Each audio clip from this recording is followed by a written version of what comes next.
Oh, hey there. Welcome to the Ope Three-Way Pro Wrestling Podcast on this Wednesday, your Thursday, or whenever you find us. I'm Brandon, joined as always by my boys, Donnie and Pierce. And boys, I got two words for you. It's snowing. God damn it. Who gave you the script? Shut up, bitch! That was three That was words. going to be the first thing I was going to say. I just that actually kind was. of where you're going. God damn it. That actually was what I was going to say. I was hoping to milk that a little bit. Damn it. Well, No, I can't speak for you, Don, but I can, say safely. I got a nice little thin blanket right on my car that I'm looking at right now. Oh wow! Magical stuff. Well, I was in Calgary this past weekend, the great home of the Hart family, among others, of course. But they got a lot of snow as I was flying out. They were getting like 20 to 30 centimeters of snow, which by your guys' accounts, like 2/3 to a foot of snow. So I got out at the right time. 2/3 to a foot. Yeah. Oh, 2/3 to a foot. I heard. Okay. Yeah. That's what I thought. I like to call that 8 to 12 inches. Yeah, well, be happy that you got any sort of backwards measurement conversion from me. Okay, you don't need to insult our measurements. Who's calling it backwards here, Don? Metric or bust, guys? Come on. Well, I know what I'm going with. I'm sticking to the good old US of A standard. I liked my inch. I was about to say I liked my inches, but I probably should have thought that one through. Anywho, you wanna know what I'm going with? Let's hear it. Yes, we will talk about that on the show today. We're also going to talk about you guys going to a show. You guys were at Smackdown last week. We went to Smackdown last week. Yeah. I got some things to say. Oh yes. And then did you catch our little commentary there, Don? Did you see we said hi to you?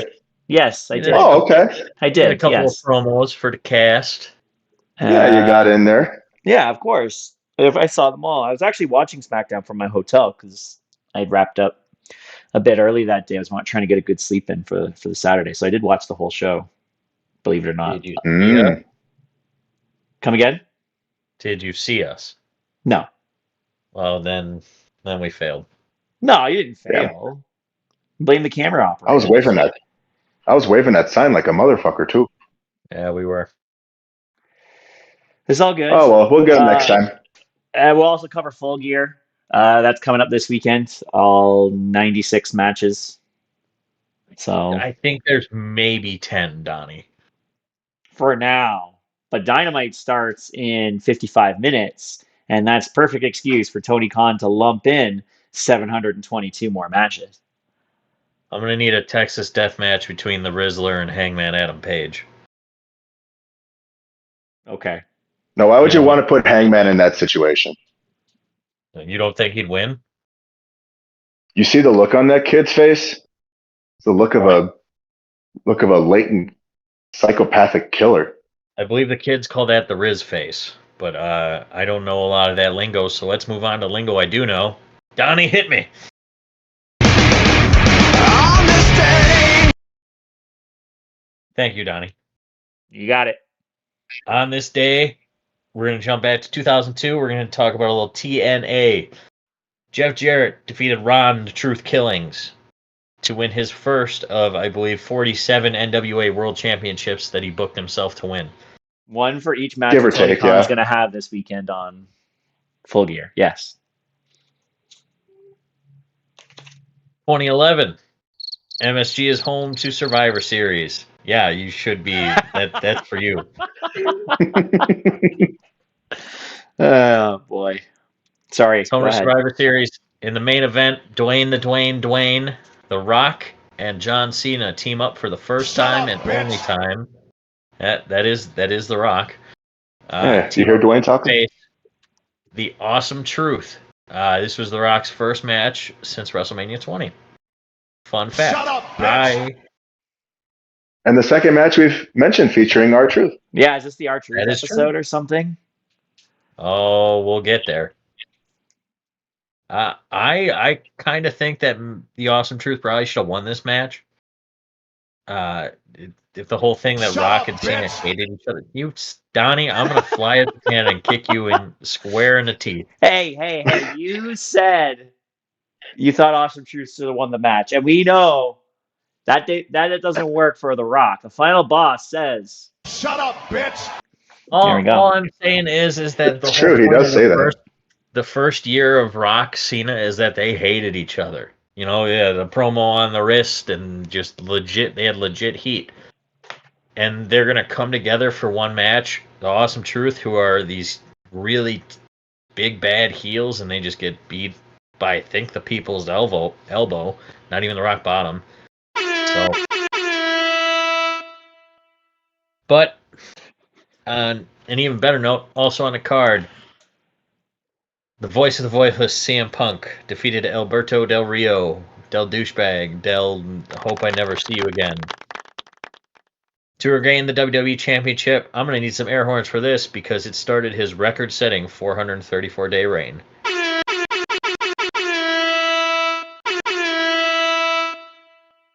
At the Shut time. up, bitch. At the time, yeah, but "Oh man, I'm just gonna be on the we're soundbar gonna all get day today, boys." fucking nowhere on this episode, boys. Oh, just wait until we talk about all Full Gear.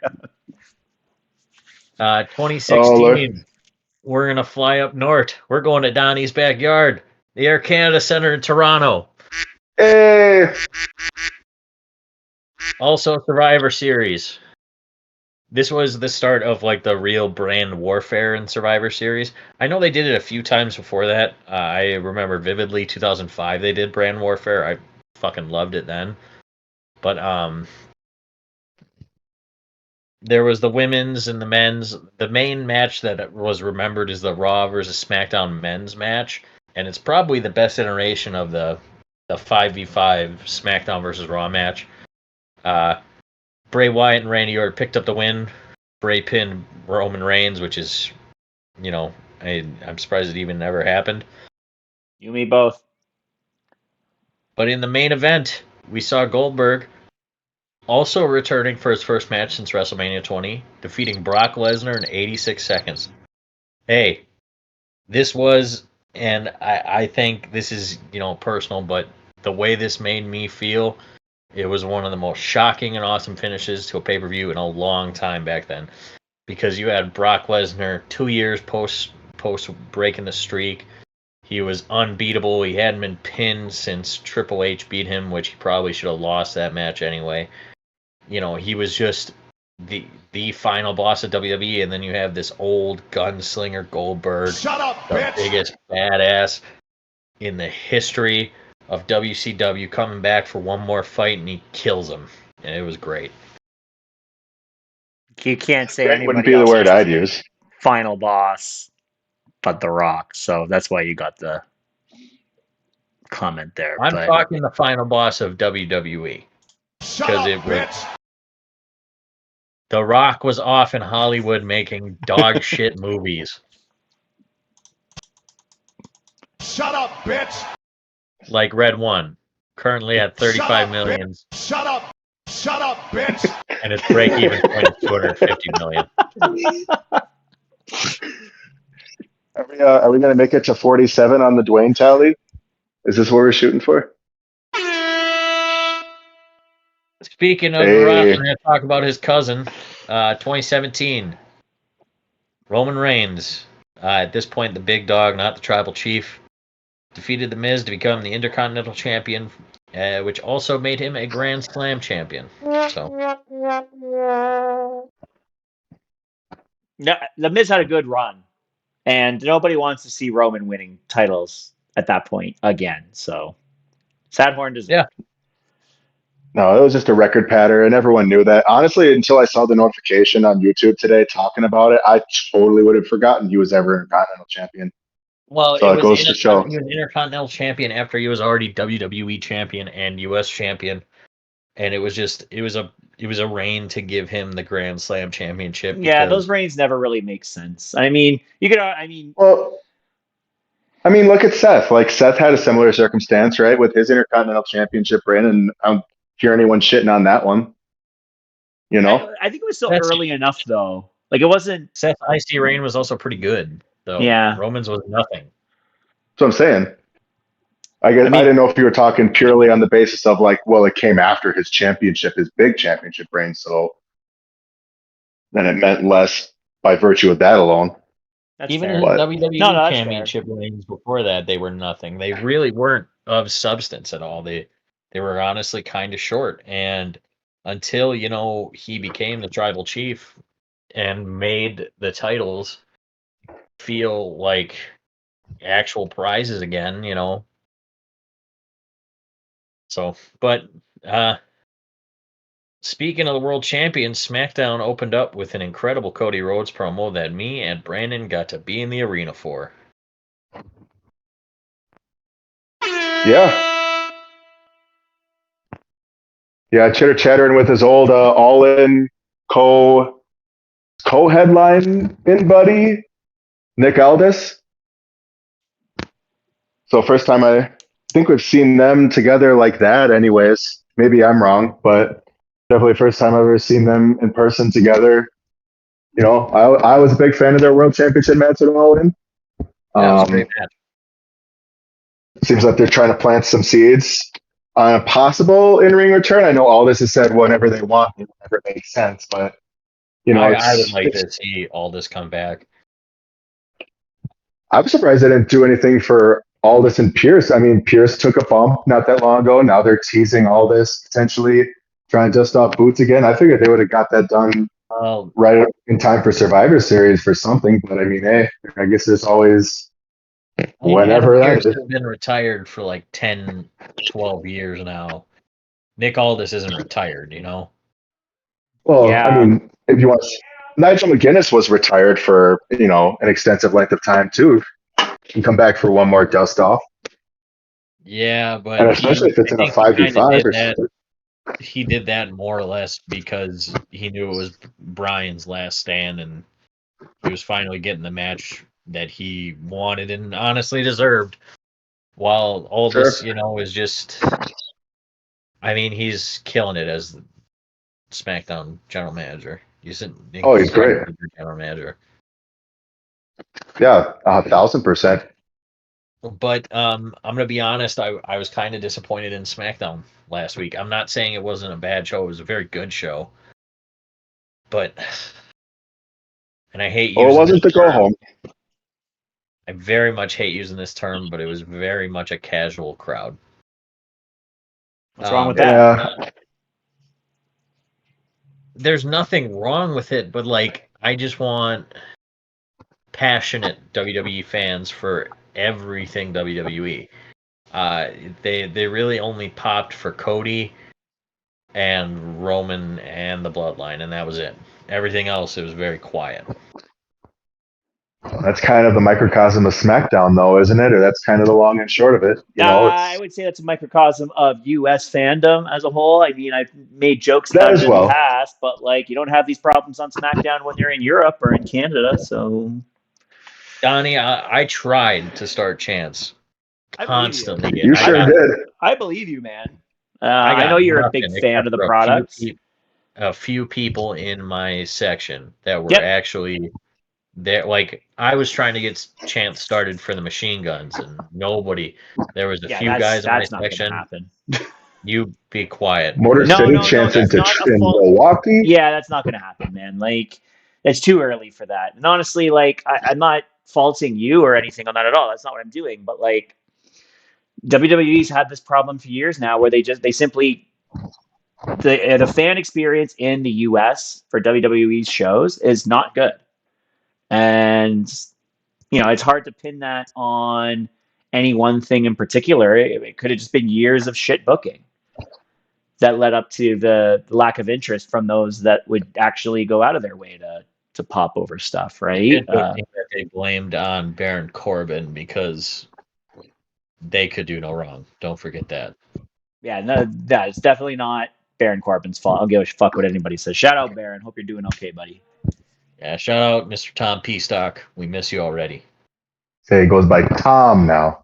Sorry, He's on the old I don't know Twitter that. machine. I don't mean That's to use it. canceled names, but That's the just endearment's still there. His dead name it's his real name, so I'm gonna.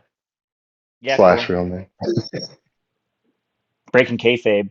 Well, I guess they'd break kayfabe when they let them go. So, anyways. Fucking they back in Bash in Berlin, or what was it? Yeah, Bash in Berlin. No, it was MITB. That's what it was.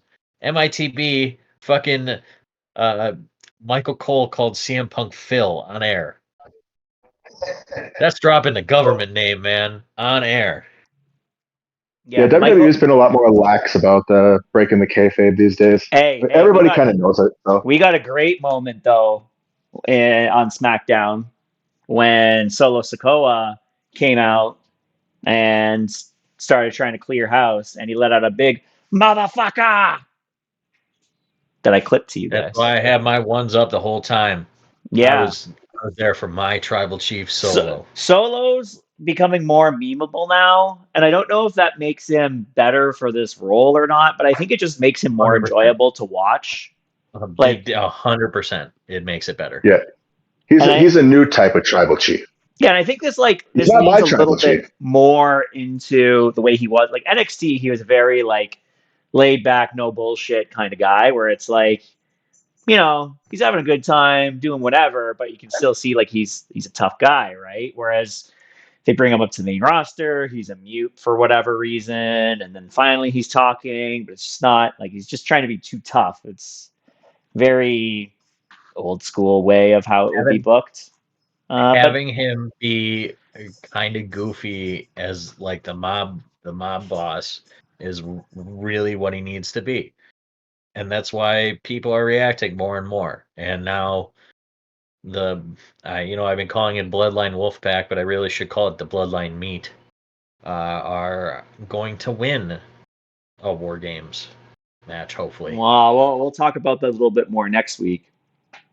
But for this, we don't even know who the fifth man is for OG yet. We'll probably find that out on Friday, I'm guessing. People are saying it's either Brock or Seth or CM Punk. And I don't think it's going to be Brock. I think Brock is the least likely. I'm a coin flip on Seth and Punk.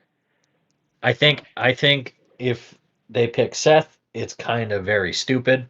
I agree. But if they pick Punk, and that's a way that they get Heyman back into the fold, I'd be completely okay with that. The only thing is that they've already teased a little bits and pieces of Punk going after Gunther, and him being involved in this match doesn't necessarily help with that. But people do one-offs. Kevin Owens did one-off War Games for NXT that one time. It's true. And it would fire up Seth probably a little bit to see him be the hero of the day. But in that case, I don't think they lose. If CM Punk's on that team, they're not losing. Yeah, I would agree with that. I just, it's Tonga Loa's getting pinned, not Solo. Yeah, of course. Tonga Loa is the bloodline whipping boy. Yeah, he is the fall guy. He's very good at that. Like, we meme on him a lot, but he's very good at getting his ass kicked. So thank you, Tonga Loa. All right, let's talk about Full Gear. Good to talk about Full Gear. Brandon, do you have anything else for SmackDown? I very, we cut a couple promos for the cast. We had our sign. Some people were taking pictures of it to hopefully listen to us. If you are, thank you for joining us. This is the Ope-Eh 3-way. 2 Wisconsinites and a Canadian talking wrestling. Yep. Hell yeah. Best in the North America, boys. Well, I don't know. I thought it was cool that we got to witness the start of the women's U.S. title tourney. And like I've said to you boys, I think it's really cool. And I'm not going to belabor it too much because it'll progress as we go along.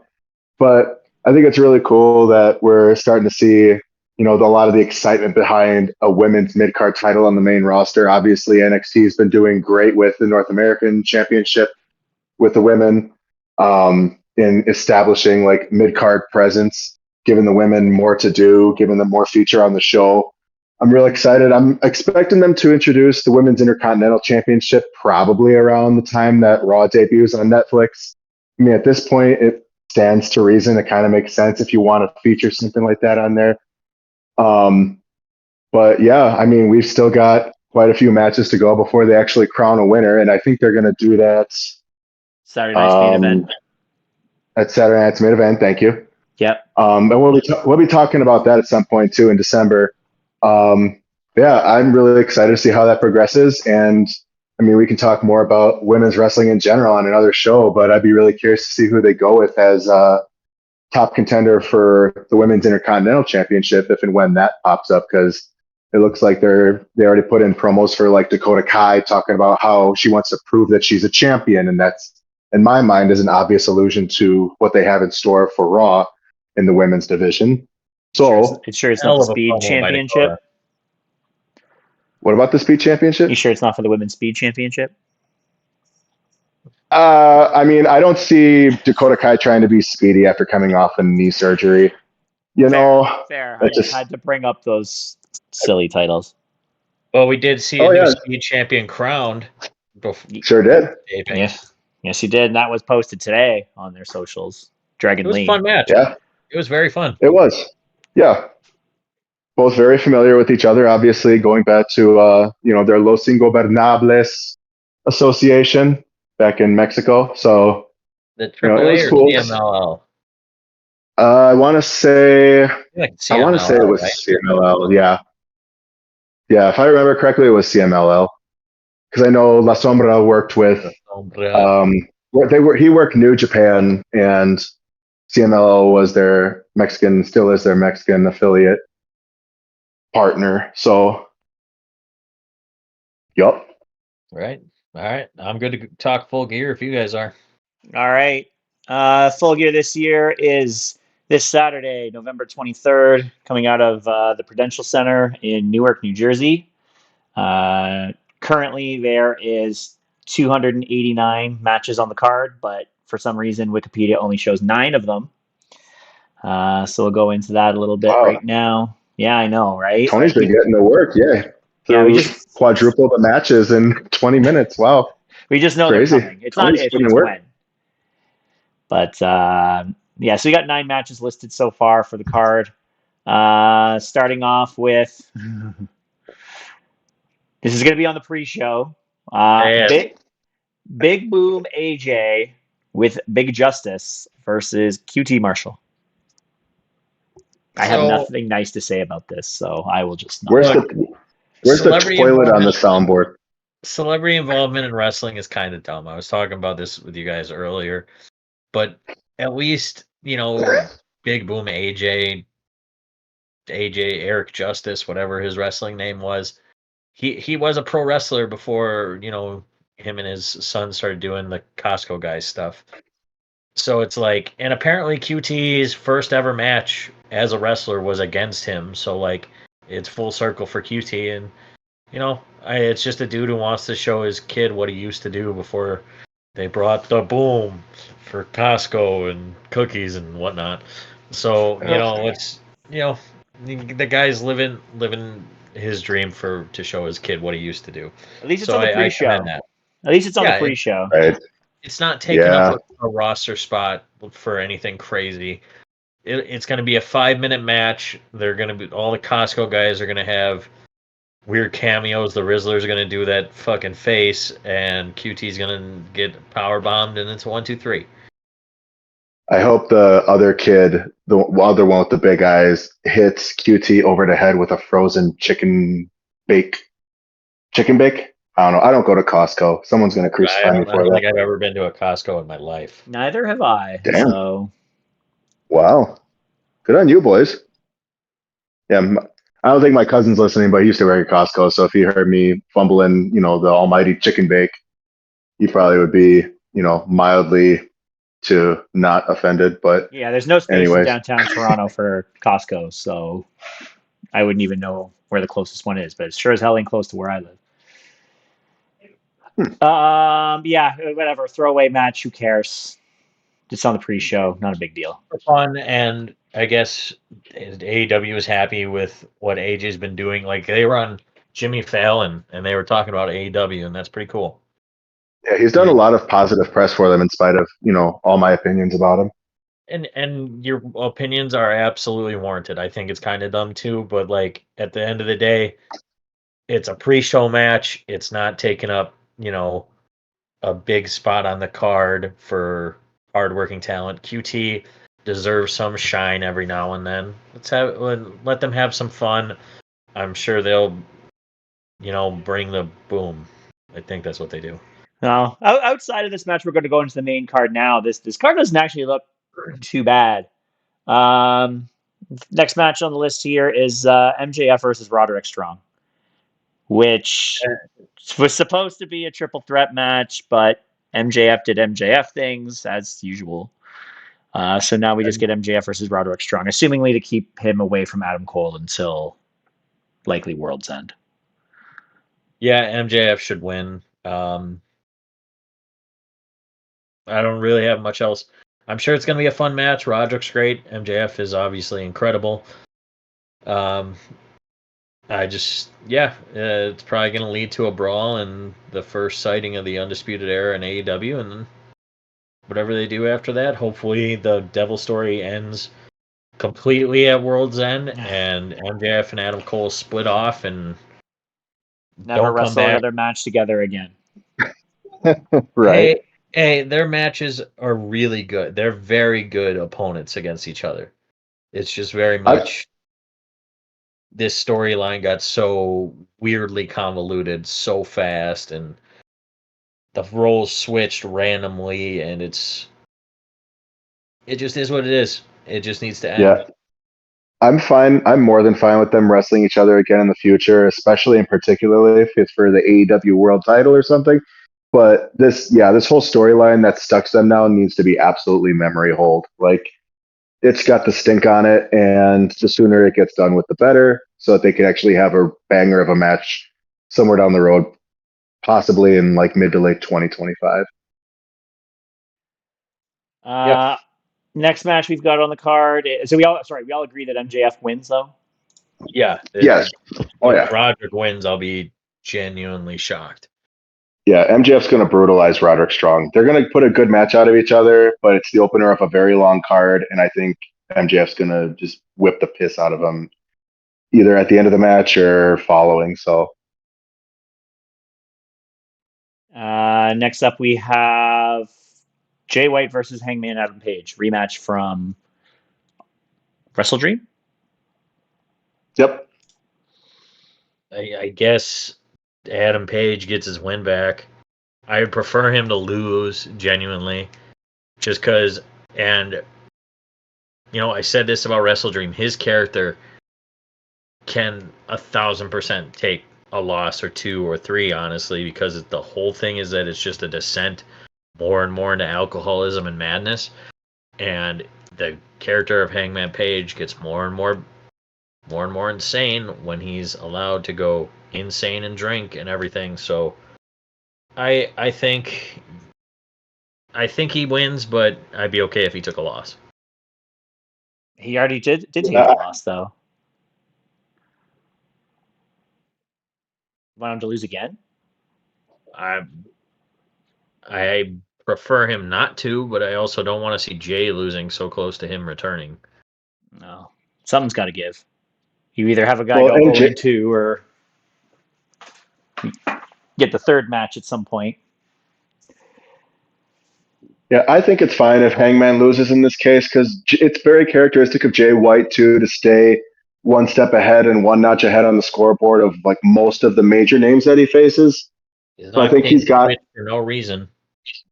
What's that? He's not King Switch for no reason. No, exactly, and he's got to establish that. King Job. Well, he's next on the list, I'm sure. Yeah. I mean, I think it's going to be a while before we see Hangman back in the title picture. I think he's got more expansion to do within this character. I think a loss pushes him farther through that. And it also benefits Jay White to the point that we made that, right, he's he has to ascend. He needs to carve out his spot. He's been slept on in AEW for a long time.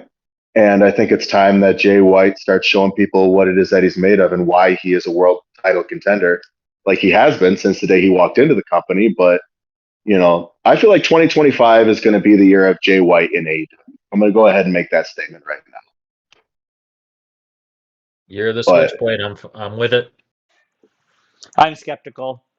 I don't know if it's kind of loaded at the top right now, which is not a yeah, you're bad not thing for them wrong. to have. And I don't know how that translates over time. Because what is he gonna get elevated just to be another guy to lose to John Moxley before he loses? Like I don't know where it fits in the. Moxley is not holding on to that title for that long. He'll Well, lose it by that's all I'm Revolution. saying. Like you're gonna elevate him to lose to Moxley. You're gonna elevate him to lose to Darby Allin, right? Like He I could don't be the one know. that beat Darby Allin. I think if you have him win here, it's too early. If that's the case, you know what I mean. Like if Jay White decisively beats Adam Page again, then there's nowhere for him to go but up. And you can't really, there's not that much further for him to go up than it would be to have a title match, right? So I think that's where I would lean more towards Hangman getting the win here, simply because another win by Jay White should put him right at the top of the card, more so, if not right in line for a title match, very close. And I think that's probably a little too early with how soon he's been back. So Sure. I would give it to Hangman on this one. Yeah, absolutely. Next up in a four-way tag team match for the AEW World Tag Team Championship, we have Private Party of Isaiah Cassidy and Mark Quinn. I don't know how to pronounce that properly. I think they just go by Zay and Mark now. Zay and Mark, okay. Versus the Outrunners, Truth Magnum and Turbo Floyd. Shout out Versus Truth Magnum likes my tweet about him. Kings of the Black Throne, Malachi Black and Brody King. Versus Such a the cool Acclaim. name. Weren't we supposed to versus the Acclaim? But weren't we supposed to talk about another guy that liked our tweet or followed us or something? Yes. Ricky from Seattle. Ricky Gibson, Ricky from Seattle from Smackdown a few weeks ago. He's the first wrestler to follow our podcast on Twitter. Hopefully he's listening. Shout out Ricky. We fucking love you. You are the man. I'd say I hope you're staying warm, Ricky, but you seem to have a pretty nice sweater on 24/7, so I think you're all right. Hope you're doing good, boss. If I ever somehow makes it to Milwaukee, we're going. And you're having a beer on us that time, Ricky from Seattle. To show you good Wisconsin beers. Not none of that Puget Sound swill they got in Seattle there for you. Well, they have some I was pretty gonna decent beers over there. You think so? It's been a while since I've been to Seattle, but it's been like 6-7 years. I can't remember the last good beer I had in Seattle. I didn't mean to derail the tag match. I just wanted to bring up the whole engagement thing that we'd been meaning to bring up. But nevertheless, four-way tag match. Private Party wins, right? Yeah, but I want them all to win. Outrunners get pinned, I will cry. The Outrunners will not get pinned. It'll probably be Malachi Black who gets pinned. Let's be honest. That's what he's been doing. Don't even say that. It's I probably don't want to say it, but it's probably going to be the Acclaimed. Yeah, it could be Max. I think it'll be the Acclaimed. Yeah, it could be Max Caster. It's going to be Caster or Bowens. Caster's been doing online. I think they may give him a small punishment of getting pinned in this match. That's possible. Well, and they've been teasing tension between the two also on top, so maybe this kind of is the vehicle to get that moving in that direction. Because Caster, I think he's got a card from Mr. Montel Vontavious Porter, does he not? Or at least Montel Vontavious Porter paid him a visit. I believe so. Trying to get him recruited. Even though him and Shelton Benjamin feuded on Twitter. But yeah, Outrunners better not be the losers of this match, otherwise I'll be sad. No. I wouldn't expect them to be. I would either expect Caster or Malachi to get pinned here. They are so wildly entertaining.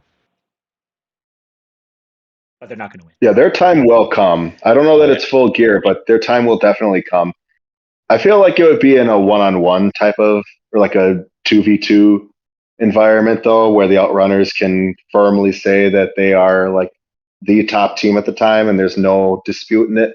I think they're going to Yeah. get their feature. Yeah, first I just don't reigns, think it's winning a title in a fatal four-way match never really feels the right way, especially if you don't even beat the champions to do it. So, right.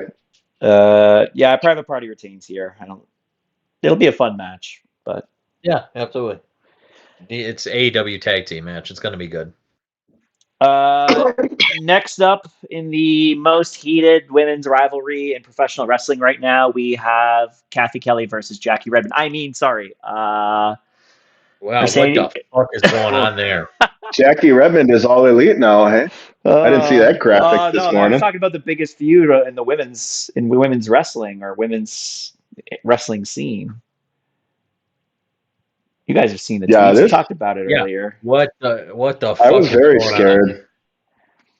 Why Is are that- moms fighting? Is that a work? It seemed like it was a work for a while, but then it kind of seemed like they went below the belt a little bit. So I don't know. Like maybe they could just be. I showed it to Marta because I'm like, you got to figure out the women drama here. I don't know what's going on here, and she's like, they could just be sitting on the couch, Marta, interpret. getting getting their laughs in, getting some social media awareness on them. And I'm like, yeah, it's possible, but like commentators don't usually do that kind of stuff, or it was a little weird. But if you haven't seen, Jackie Redmond and Kathy Kelly have been bickering on social media the last couple of days over, notably Team Rhea or Team Liv, and it kind of got a little escalated. So it's a little weird, but that is There's a not. lot of simmer to this sauce. Yeah, Scary. it's not the actual match that's happening at Full Gear. The actual match that's happening is for the AEW TBS Championship, which has far less heat to it than the aforementioned feud. But that is Mercedes Moné defending her title against Chris Statlander. Hopefully it's a good match. Monet wins. That's really all I have to say about it. I think it'll be a decent match. They should be. They're both good wrestlers.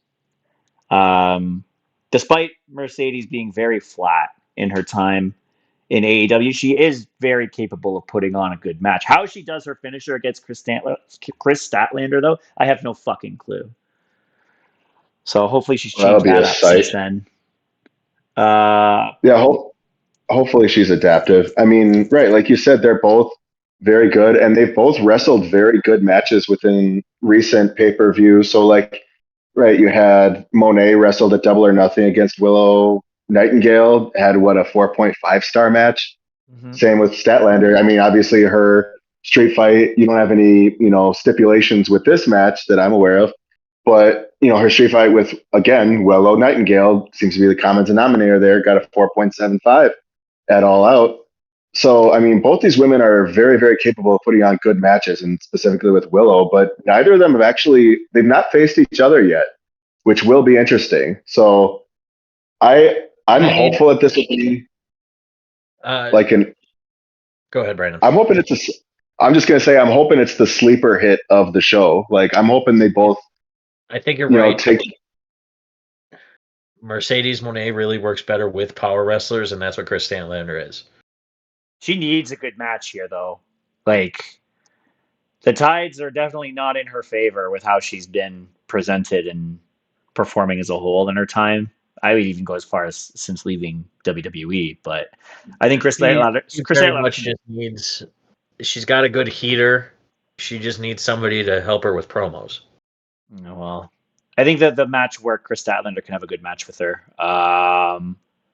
I wouldn't mind seeing a title change here either. I don't think it's going to happen, but I mean, because Chris, she was TBS champion for not very long, was she? She beat Jade Cargill to do it, though. I know she beat Jade Cargill, but I don't think she held it all that long after that, no? No, not very long. But I don't know that it was necessarily a memorable reign. No, because she lost it to, what's her name? From House of Black. Hart. Julia Hart, yeah. And that was not that much later, I didn't feel like. I think that was World's End. No, not World's End. Let me see it how World's if I End? can figure out how long her title reign was. According to my research, see, Julia Hart is only 23. Holy crap. yeah, when she's married too. Can you believe it? I don't know. Not to get too far on a tangent about people choosing to get married that young She these lost days, it but wow, to Julia Hart Hart is at Full Gear Full Gear. 2023. Yeah, and she won yeah, it about half at a Double or year. Nothing. Yeah, so but it certainly didn't feel like it was that memorable. In all honesty, she gave Jade a rematch, which wasn't a bad match, and then the rest was a blur until she lost it to Julia Hart.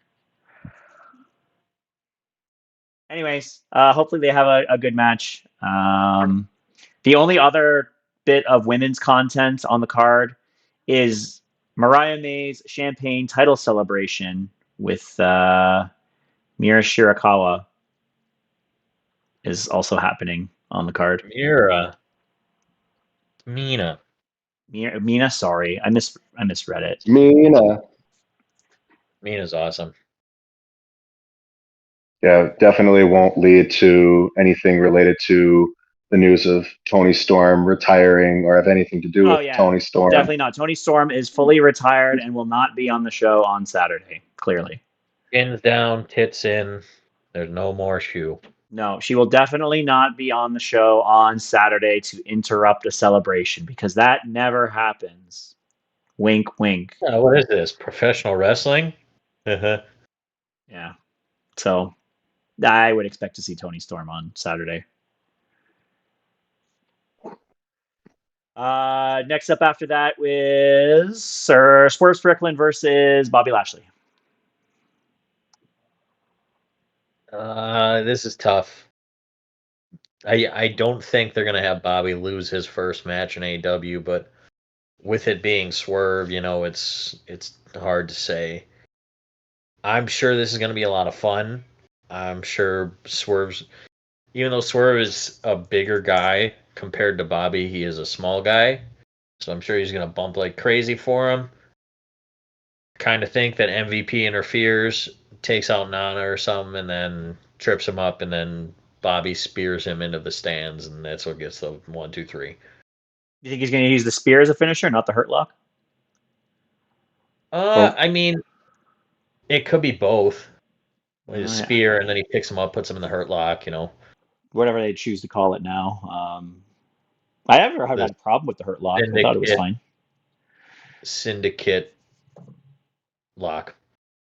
Though, in fairness, the spear is actually one of the only moves in AEW I would say is underutilized. So, if you wanted to use that as a Ricky finisher. Starks, it hasn't been on TV in 2.5 years or whatever.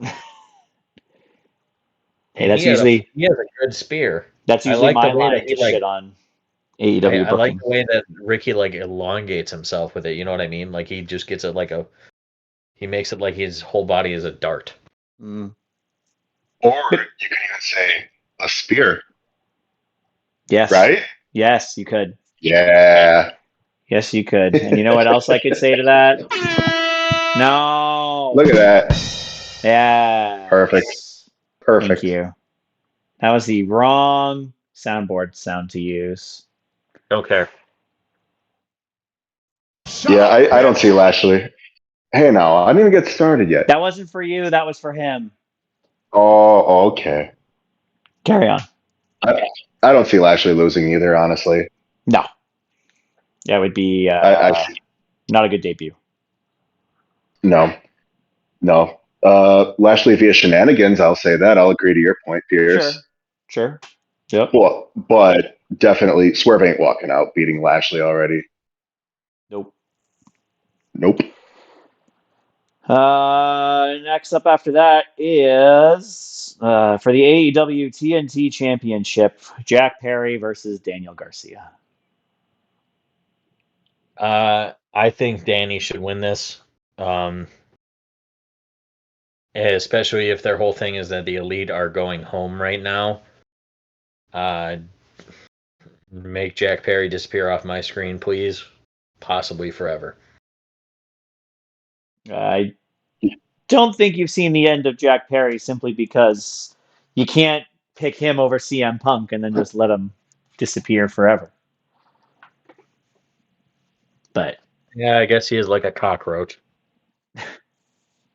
I'm not going How are that you gonna- negative at all. I'm just saying that like if that's the horse you chose to ride with, you can't just like Right. I get what you're saying. It's just very much like I think he's done a good job with the TBS or TNT title.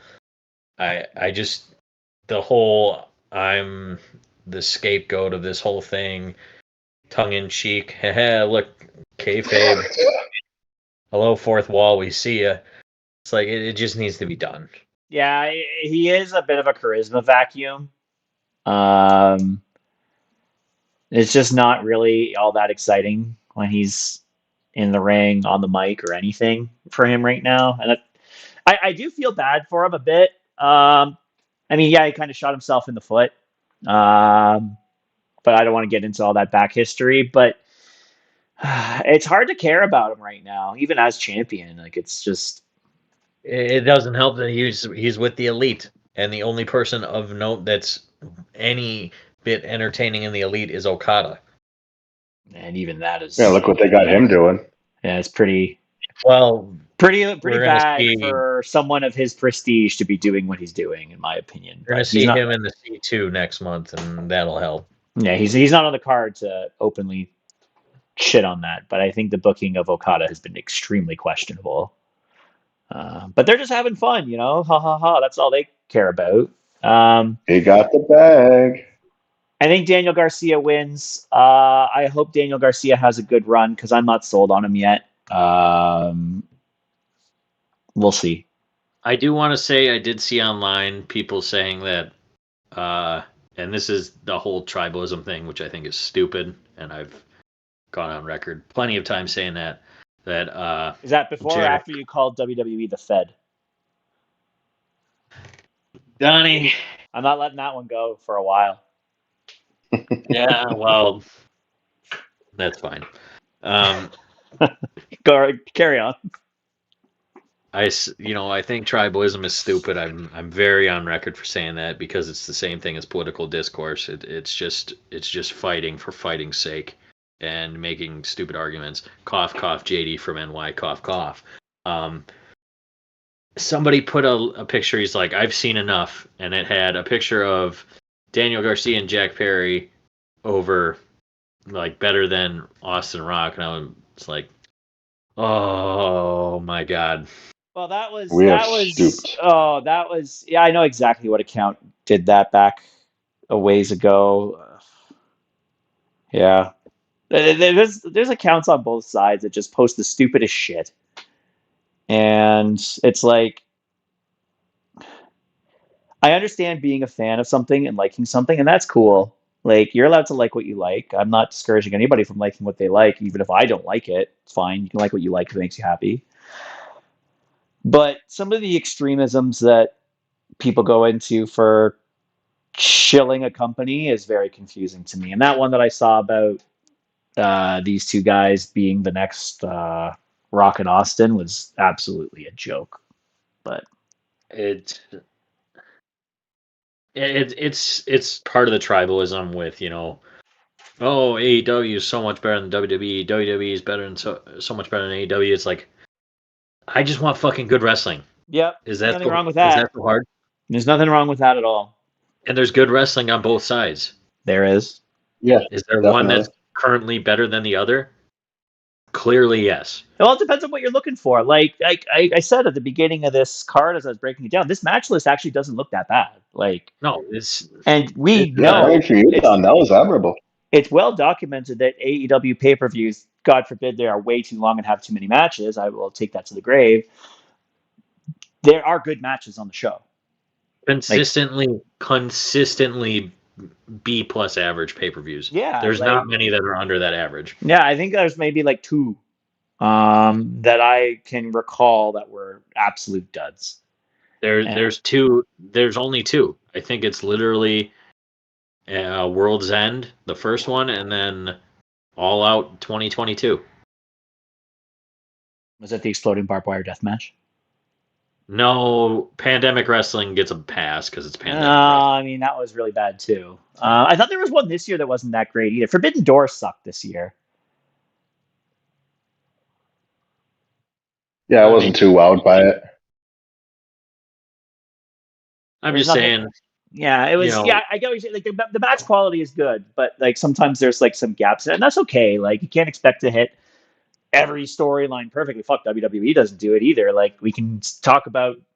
I know Brandon's gonna love this word, the cinema associated to some of the storylines that they have, but a lot of them are kind of lame too. So they don't deserve as much of a free pass as you might think. But this card looks pretty decent. I think this match will be fine. We'll see Daniel Garcia hopefully as champion, and hopefully he can fill the standards that some people are setting out for him, especially with his newly signed big contract. See, and that's where part of me is like, maybe it'll be the first of many matches, or at least a couple matches between the two of these guys, because they are trying to build them up as like the young stars of AEW that you're meant to be looking at and looking out for, over the next 5 years or so. That's why I'm kind of torn. Like, I don't know if it's Danny who comes away with it this time. You talk about World's End, like maybe that's a little bit more apropos, but I could easily also see Jack taking this win too.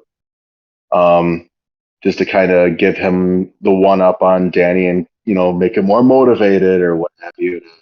Really just, mollywop the shit out of him at World's End. So, but we'll see. I mean, I wouldn't be dissatisfied with either one at all. I prefer Danny, but I could easily see it being Jack too. As long as we're in agreement that no matter what, they lose to Adam Copeland when he comes back, so he wins back the title. Shut up, bitch! No, I actually have. You got that one from me. I got one. Hold on, I got to turn up my phone for this one. But where is it here? Here we go. I don't actually have this on the soundboard yet, but Off! It's a direction you can fuck!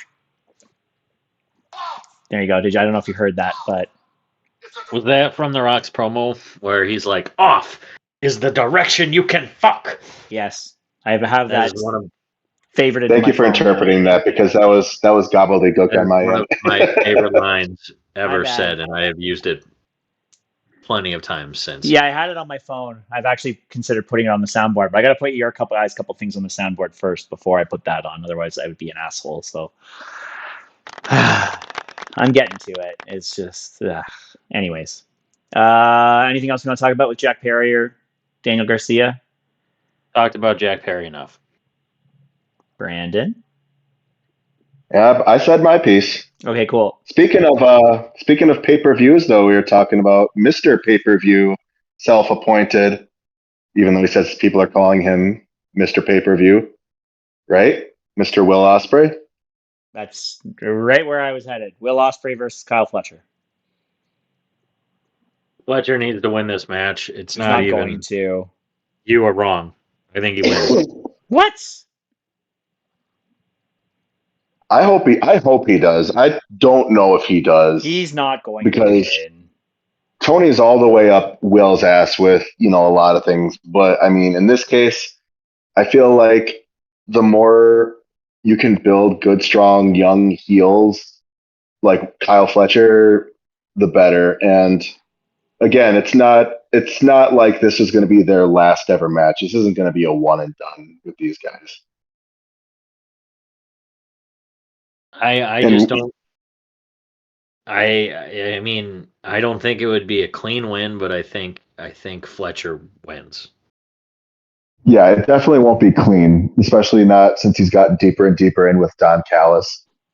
But that's not necessarily saying that it's going to besmirch the quality of the match either.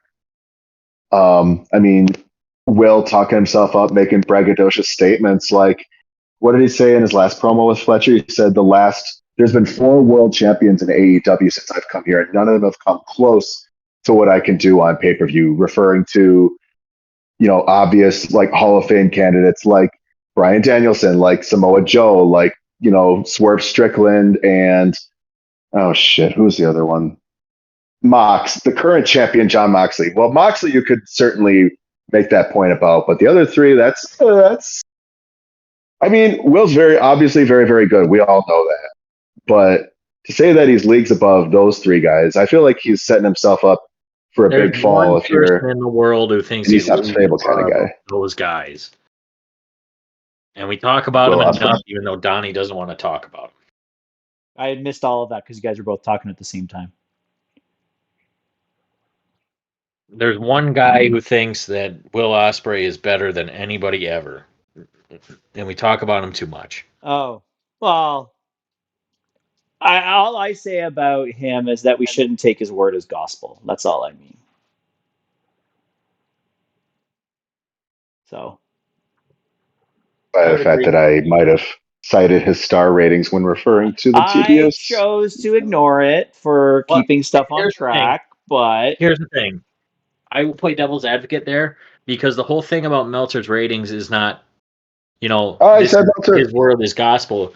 The way he says it is that this is a match that he thinks that you should go out of your way to watch if it's 4 stars or above. Anything Hmm. above that, it's get kind of dumb after five or plus. It's just,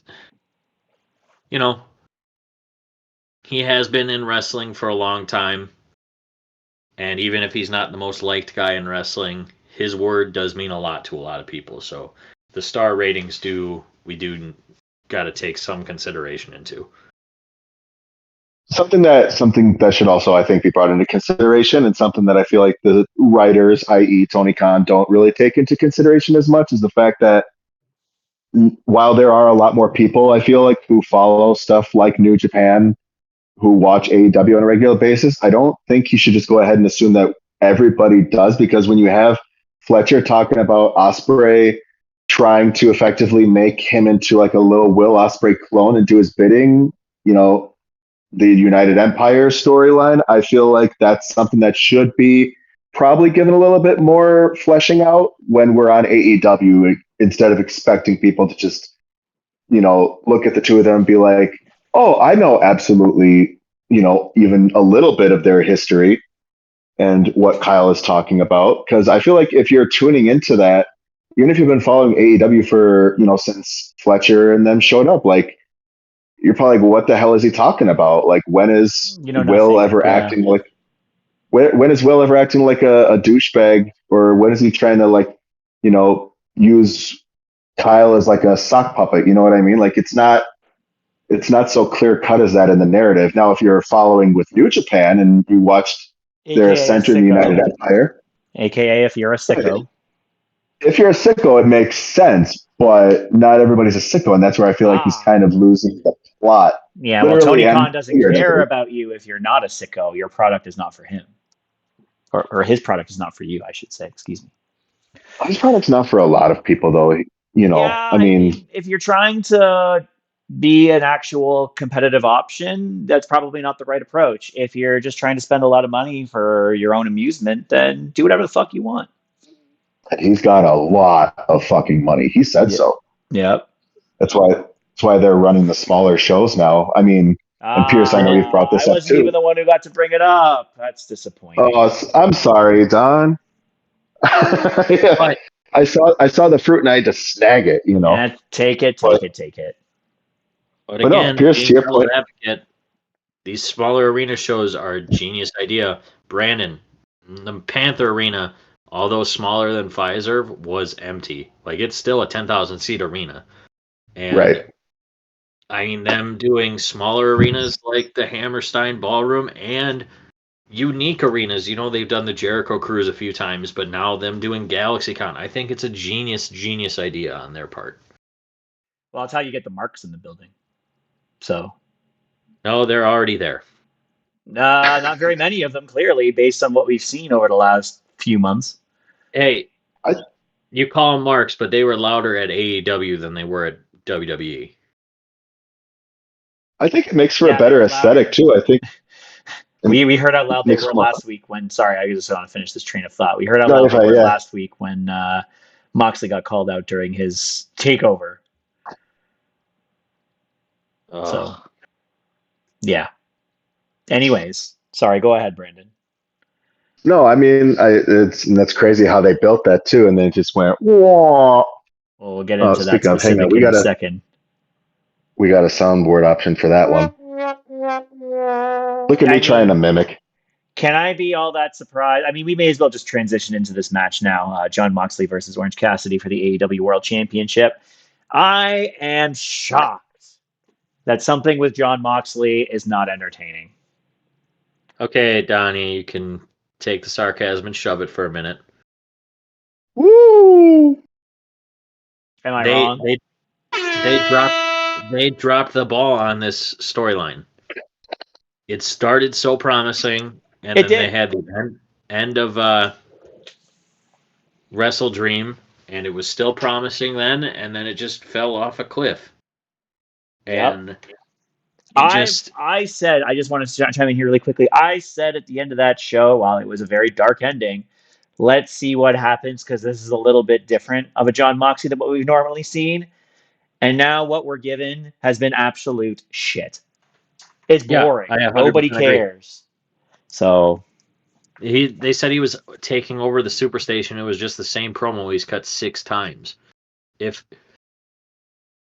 I'll say this, Orange Cassidy has done very good for this program. Yes, agree. Of trying to be the hero, which he will not be, but yes. But him, the program is supposed to be 2 people. One half. Fucking John Moxley is the Brock Lesnar and the Brock Lesnar versus Dean Ambrose at WrestleMania 32 program. That's what he is right now. Which is kind of embarrassing when you think about it, but nevertheless. Moxley wins. I'm sure it's going to be a good match. They're 2 great wrestlers. You said that about the Bryan Danielson match, and that match wasn't that great. And the match was still good. I will say I expect more of a Mox and Danielson match than I do of a Cassidy versus Mox match. So with that logic in mind, I feel like the lower the expectations are, the more surprised positively we could be from this. Yeah. I mean, I'm not expecting more than 3.5 stars on this. I'm not. Orange Cassidy's fine, but it's fine. I wouldn't say he's a top. I know if he's a top 10 wrestler in AEW right now as far as this like performance ability in ring. And Moxley, I'm not going there.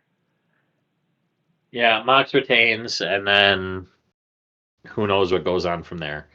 If they want to like make it compelling, he needs to start bringing out the bag after every match, hell, every show, and just let him. They don't even have to show it. Have people, running to the scene of the crime and have somebody with a bag on their head. You know what I mean? Make it compelling. Make us care as fans, because right now we do not give a fuck. Yeah, I agree. Bring the bag back, but the bag has got to be. I wouldn't say like I'm going to be nitpickety. Maybe not every show, because then it starts to lose its luster. I mean, not like you could do much worse to the program than what it's currently experiencing. But I mean, right? I'd say bring back some crazy extreme shit like the bag again for sure, because that's what you kind of come to expect. Unfortunately, maybe too soon in this case, but Mox, if he's going to be the world champion for the foreseeable until eventually Darby dethrones him or he gets his big moment or whatever, like he's got to do something to build that intrigue. It's not enough to just have, his name and his opponent's name alone and expect that to draw any sort of interest from fans. That to Tony Khan. I mean, I could if I ran into him one day. I'm sure he's got a lot of money. He's got a lot of fucking money. So he probably doesn't give 2 rat shits what I think. Although it seems like he's been responding to fans on Twitter, though. So good on him for fan engagement. He loves responding to people that talk negatively about his company, even if they are right. Wow, JD from NY that one time. Yeah, I mean, from behind, the Twitter wall, but, now I'm not threatening Tony Khan with nothing. My threatening days are over on this podcast. I'm just going to say that I don't know. Tony, I don't understand him. How many tweets has he been scared for his life to read? Probably I'd be more than curious one. to know that, actually. Yeah. So, with Curious to CM see how Punk his heart saying rate that jumps. thing about AEW this week, you've probably seen one, and that made him scared. Oh boy, that didn't help the tribalism at all. Speaking of that, oh man, Yeah, CM that was Punk dumb. was I think asked he was by mainly just talking about Bobby Fish, though. that was by Rosberg asked that question, right? Yeah. Yeah, asked CM Punk if there was any missed opportunities for feuds from his time in AEW, and CM Punk basically laughed at him and said, "Fuck no. If anything, they gave me too much garbage." So, don't really Probably know who talking He that had was about 3 three shot world at. people. titles, too. Probably talking about three people. Hangman, Yep. obviously. Oh yeah, he's definitely talking about Hangman. That's for sure. John Moxley. Yeah, he didn't. That feud was a mess. So I would There was probably that have. whole thing where Moxley and Tony Khan said that he doesn't need to be cleared to do the squash. And Yep, if that's true, that's that's a hack terrible. job. Especially after, the whole I owe you one pal thing. Yep. And then he was probably talking about Bobby Fish. So, folks, where's the lie? Tell me when I'm telling lies.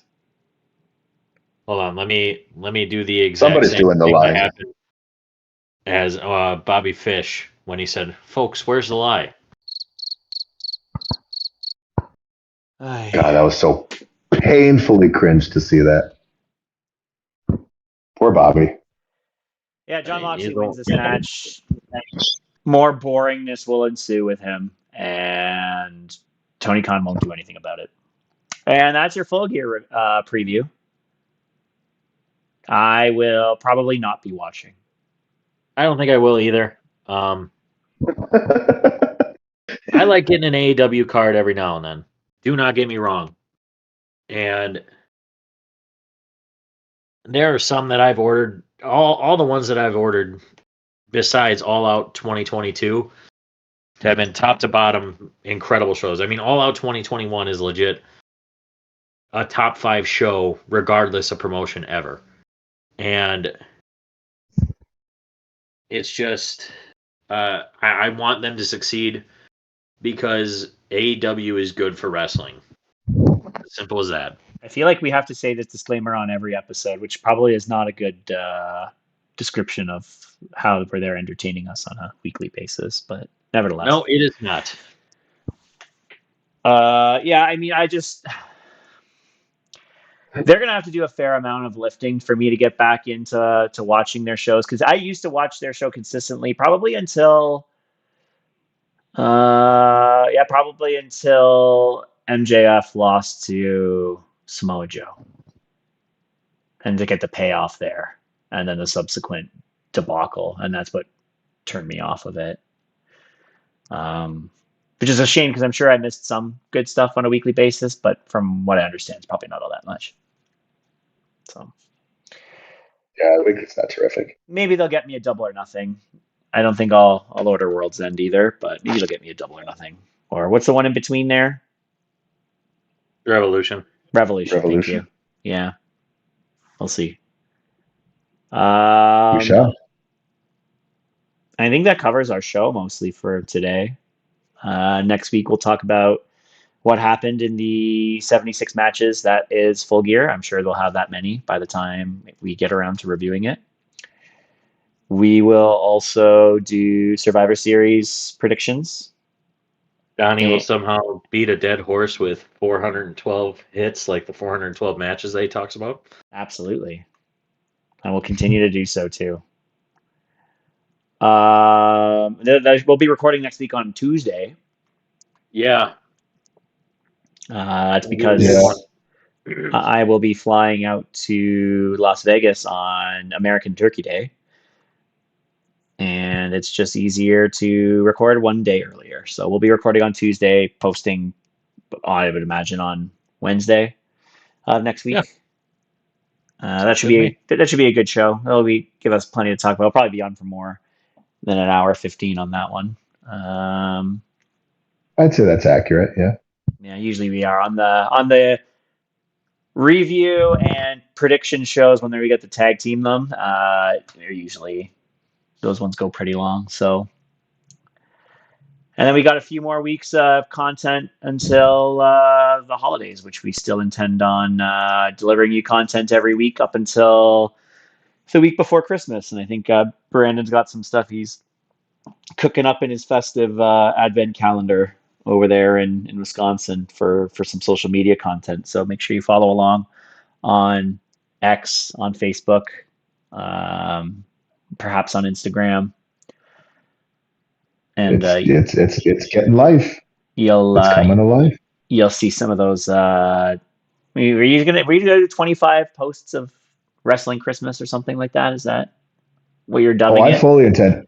I fucking well, I don't know exactly what I'm going to dub it just yet. That's in That's the okay. works. But We got time. let me just tell you. Oh yeah, let me just tell you. Like I don't know about y'all, but I fucking love me some. So I am going to share this love with those of us listeners. Hopefully, we have more. As you know, be a great Christmas gift for me. Be some great stuff for me to give thanks for. There's some new listeners, new people to come along with us on this fun old journey of pro wrestling fandom. But yeah, expect me to make an ass of myself on reels and talking about things that I like about pro wrestling, potentially having to do with Christmas. We'll see. I just want to share love, boys. That's all I want to do. It's the season of giving. That's what I heard anyway. Hell yeah, brother. Got nothing wrong with that. If that's all we got, then Pierce, send us home. Well, I also just want to share love, and I want to share some beers with our loyal followers, listeners. Thanks for stopping as always to the Ope 3-Way. This next time we'll share a beer with you. Have a good night.